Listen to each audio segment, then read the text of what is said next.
एक mobile phone, एक mic और एक यूट्यूब चैनल और एक फेसबुक आईडी। लो जी, हम हो गए पत्रकार। क्या जेब में एक आईडी कार्ड, क्या बस इतना काफ़ी है खुद को पत्रकार कहलाने के लिए? अगर आपका जवाब हाँ है तो रुकिए, क्योंकि आज हम आपको उस सच्चाई के साथ अवगत करवाने जा रहे हैं, उस सच्चाई से सामना करवाने जा रहे हैं जिसने पत्रकारिता की साख पर सबसे बड़ा सवाल खड़ा कर दिया।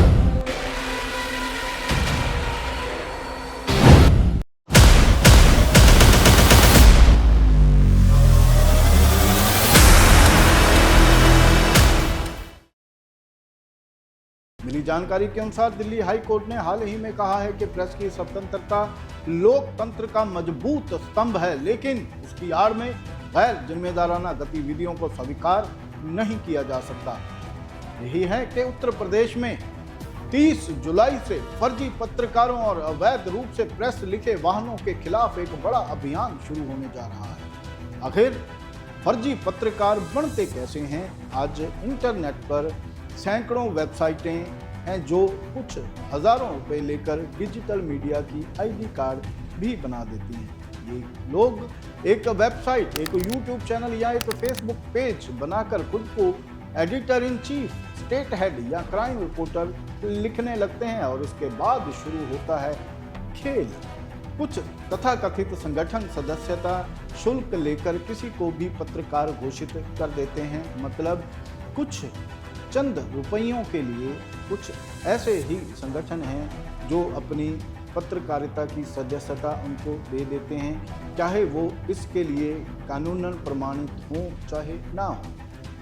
वो उनको पैसे लेकर पत्रकार घोषित कर देते हैं। कुछ जगहों पर बिना किसी प्रशिक्षण, बिना किसी संपादकीय व्यवस्था और बिना किसी जवाबदेही के आईडी कार्ड बांट दिए जाते हैं। ना ही नहीं, कुछ लोग अपने डिजिटल मीडिया या किसी अन्य छोटे व्यवसाय का एमएसएमई रजिस्ट्रेशन कर लेते हैं और इसके बाद इस रजिस्ट्रेशन नंबर को अपने प्रेस आईडी कार्ड पर छापकर ऐसा माहौल बनाया जाता है मानो कोई सरकारी पत्रकार मान्यता ली गई।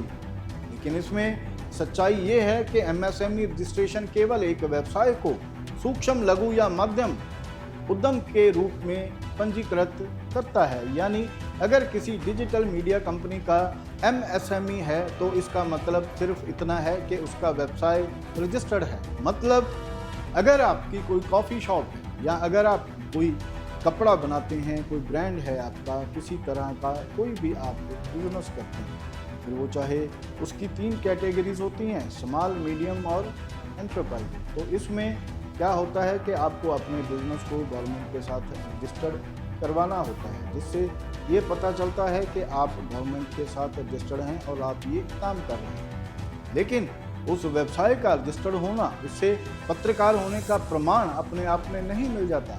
सोचिए, अब बिना किसी प्रशिक्षण, बिना संपादकीय निगरानी और बिना जवाबदेही के लोग पत्रकार बन जाएंगे तो सबसे ज़्यादा नुकसान किसका होगा? नुकसान होगा उन हजारों ईमानदार पत्रकारों का जो वर्षों की मेहनत, रिपोर्टिंग और जिम्मेदारी के साथ काम करते हैं। नुकसान होगा जनता का। कई जगह ऐसे फर्जी लोग डर दिखाकर वसूली करने लगते हैं। एक नया धंधा, एक नया नेक्सस बन जाता है वसूली का, और उसी के चलते वो सरकारी अधिकारियों पर भी दबाव बनाने लगते हैं। व्यापारियों को ब्लैकमेल किया जाता है और पूरे मीडिया की छवि को खराब कर फिर सवाल उठता है कि इसके खिलाफ आवाज़ क्यों नहीं उठाई जा रही, क्यों लोग चुप हैं? क्योंकि कई लोग विवाद से बचना चाहते हैं, कुछ संस्थान संख्या बढ़ाने के लिए ऐसे लोगों को जोड़ते रहते हैं, कुछ मामलों में तो स्थानीय राजनीतिक या सामाजिक संरक्षण भी मिल जाता है।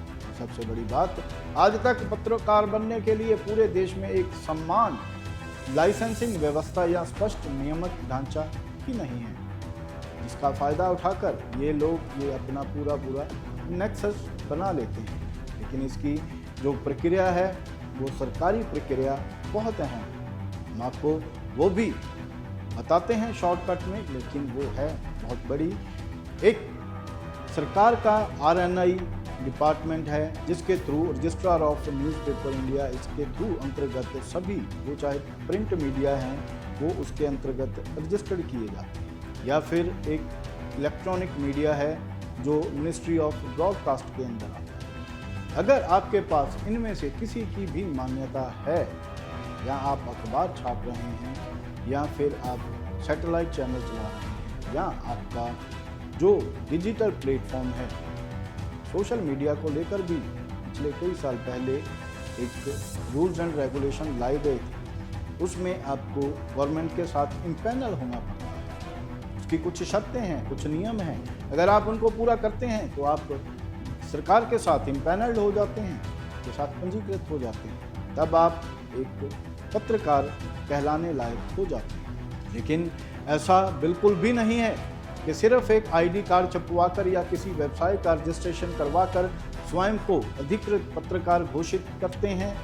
ये बिल्कुल गैर कानूनी है। आईडी कार्ड बनवाया और खुद ही उस पर अपने आप को ही कुछ भी लिखकर, फिर वो चाहे चीफ एडिटर हो, क्राइम पत्रकार हो, ऐसा लिखकर स्वयं को ही उस उपलब्धि के लिए घोषित कर लेना, ये सरासर गैर कानूनी। तो यह जिम्मेदारी है जनता के प्रति जवाबदेही की। पत्रकारिता वो है जो लोगों की उम्मीदों के लिए, लोगों की तकलीफ़ों के लिए हर दम हर पल उनके साथ खड़ा रहता है। यह जिम्मेदारी है जनता के प्रति जवाबदेही, और लोकतंत्र के चौथे स्तंभ की भी गरिमा है पत्रकारिता।